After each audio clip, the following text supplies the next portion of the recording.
A very good morning to everyone.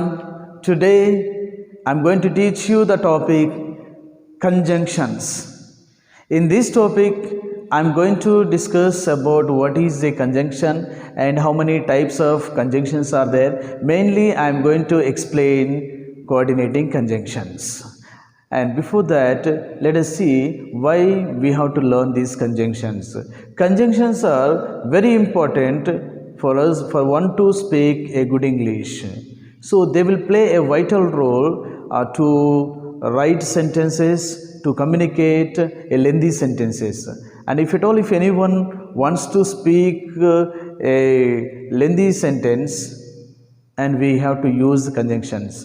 Without conjunctions, we cannot make lengthy sentences, long sentences.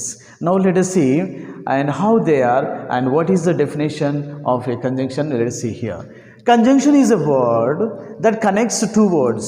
It is also called a joining word.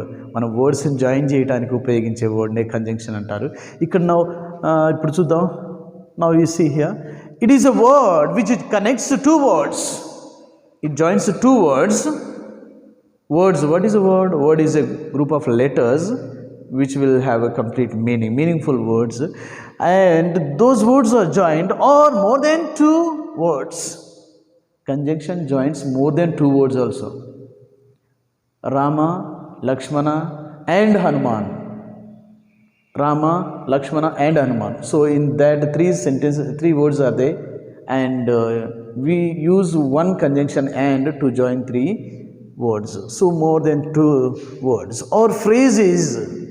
So we have to know what is a phrase, and it joins the phrases also. For example, here, the cat in the kitchen, that is a phrase.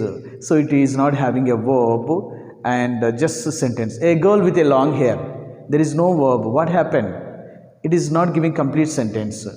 So in the city, like that, some part of sentence, that is a part of a sentence, a part of a clause is a phrase here.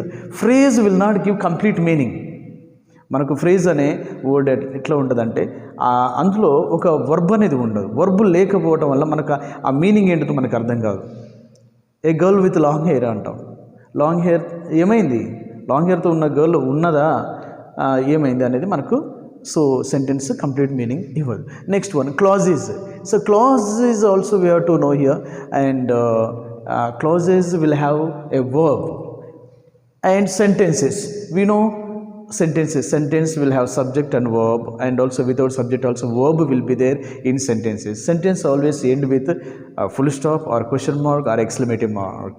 So sentence always begins with a capital letter. We know that one. Sentence we are perfect. We have learnt about sentences in our previous videos. Now what is the difference between these clauses and sentences is a matter here.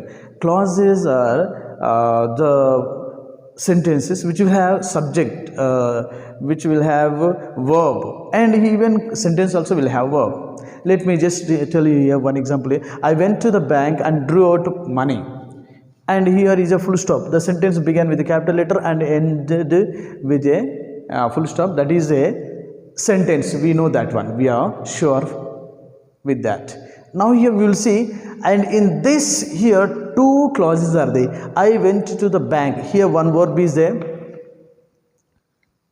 a meaningful sentence, subject verb is there, and we can understand this is a clause. So here a clause, and also drew out money, some money. I drew out some money. So here also this is also one clause. So two clauses are there. Two clauses joined with one word and that means now we are sure, we are able to understand what is a sentence and what is a clause. Clause అవి full స్టాప్తో end అయితే కొన్ని, ఇక్కడ ఉన్న clause ఏమో full స్టాప్తో end అయింది, ఇక్కడ ఉన్న క్లాజ్ ఏమో ఫుల్ స్టాప్తో ఎండ్ కాలేదు. టూ క్లాజెస్ ఉన్నాయి ఈ సెంటెన్స్లో. Sentence we have to remember, sentence capital లెటర్తో బిగిన్ అవుతుంది, ఫుల్ స్టాప్తో or question mark or exclamatory మార్క్తో ఎండ్ అవుతుంది. క్లాజెస్ మాత్రం ఇక్కడ ఫుల్ స్టాప్తో ఎండ్ కాలేదు, క్యాపిటల్ లెటర్తో బిగిన్ అయింది కానీ ఫుల్ స్టాప్తో ఎండ్ కాలేదు. ఆయన దీన్ని క్లాజ్ అంటున్నాము. ఇక్కడ ఇది Drew out some money, Drew out money, ఇది ఒక క్లాజే. డ్రూ అనేది ఇక్కడ క్యాపిటల్ లెటర్ లేదు కానీ ఫుల్ స్టాప్తో ఎండ్ అయింది. ఈ విధంగా క్యాపిటల్ లెటర్ లేకున్నా కూడా ఫుల్ స్టాప్తో ఎండ్ అయ్యి ఒక మీనింగ్ఫుల్ సెంటెన్స్ అయితే దాన్ని క్లాజ్ అంటాం. ఇక్కడ డ్రూ అనేది వర్బ్ ఉన్నది, వర్బ్ ఉండి ఒక మీనింగ్ఫుల్ సెంటెన్స్ అయితే క్లాజ్ అంటాము. In this sentence 2 clauses are there. I hope you understood what is a clause. We will learn about these clauses in our next videos. Now we will see and how many types of conjunctions are there in English grammar, and we have 3 types of conjunctions. So first one is this a coordinating conjunction, and we will discuss subordinating conjunction and correlative conjunction, and we will see in our next videos as I said. And coordinating conjunctions, how many coordinating conjunctions we are going to learn, you can see here: for, and, nor, but, or, yet, so. How many are here?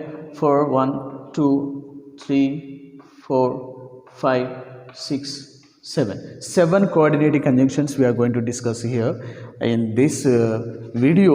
These conjunctions are always placed in the middle of the sentence. They are used between the words or the phrases or clauses. So when 2 sentences are there, between those 2 sentences we are going to use these coordinating conjunctions here. And now we can easily remember these 7 conjunctions easily. Now here see first letter of each and every coordinating conjunction I have written here with the different color here. First capital letter you can see F A N, fan, B O Y, boy, and yes, boys, fan boys. We can remember easily like fanboys. Coordinating conjunctions, 7 conjunctions, and we will not get confused with other type of conjunctions.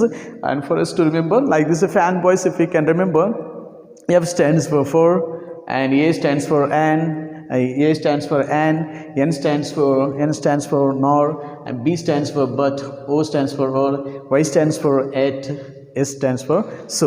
Like this, these conjunctions we can remember. I hope you are clear with that, fanboys. Now we will see these conjunctions always come between the words, phrases or clauses. Now we will see here how they come between the words, and when do we use these conjunctions. With the examples we will see here. First one here, for. Jemima was absent yesterday for she was ill. Jemima was absent. Here is a person named Jemima. It is the name of a person. Jemima was absent yesterday.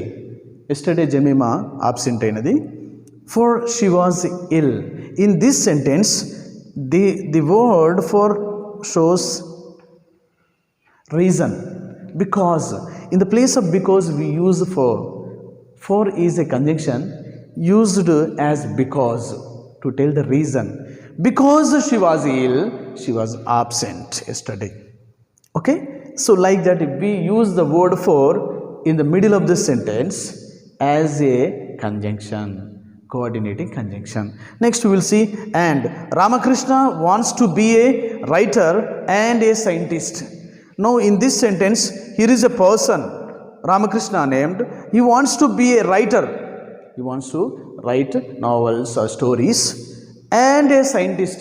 He wants to become a scientist, and he wants to do some experiment and become a scientist.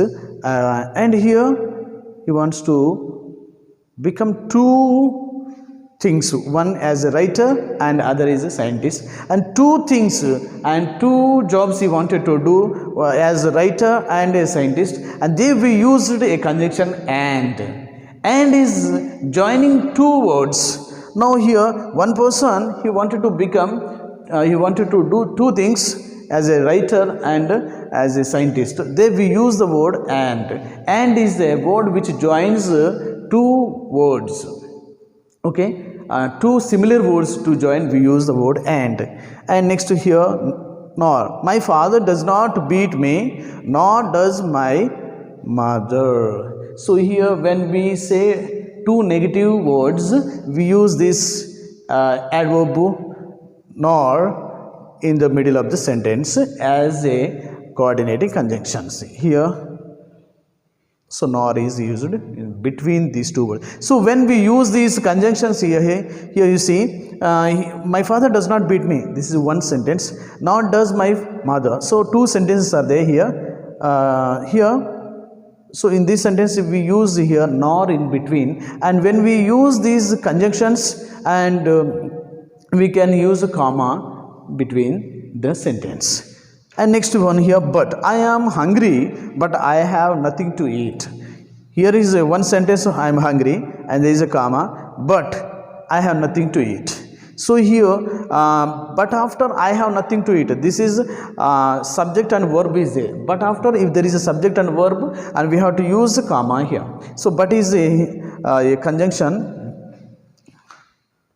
I will underline. This is a coordinating conjunction. This coordinating conjunction is used to show the contrast. Here, I am hungry, but I have nothing to eat. I don't have anything to eat. When we say like that and we use the word but, next word is or, say yes or no.